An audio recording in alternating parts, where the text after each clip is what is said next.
Disease has to do with thought, with fears, with emotions that we haven't been able to let go of.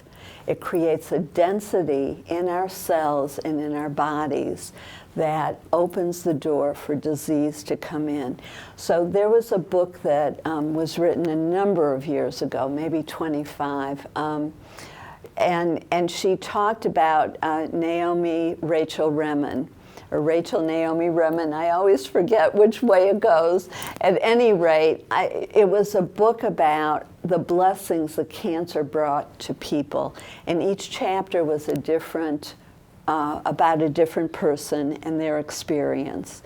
And I bought like 20 copies, and for years when someone I knew had cancer, I would give them that book. And there wasn't one person who didn't thank me. Because you'd think, how can cancer be a blessing? But it was for everybody.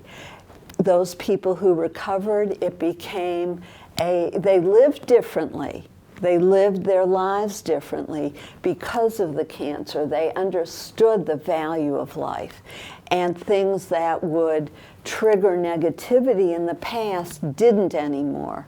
And those who passed on, it was their time, but they lived during that time differently. And they appreciated what they had in a way that they hadn't done before.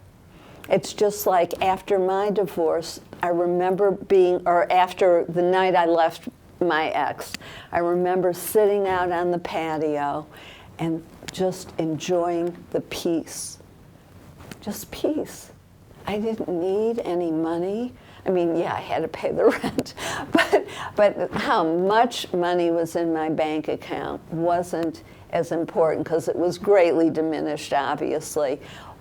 That peace and quiet was so beautiful.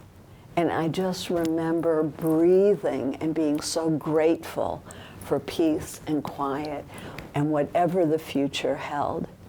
So sometimes it takes an experience that isn't so wonderful, and we can either stay there and be bitter and angry and hurt ourselves, or we can say, you know what? I learned a lot. What did I learn? What did I learn in terms of self-respect, that I didn't need to stay there anymore? Loyalty to who? Who was I being loyal to, and how was I hurting myself on a continual basis? So what did I learn? I learned how to respect myself. I learned what really counted in life.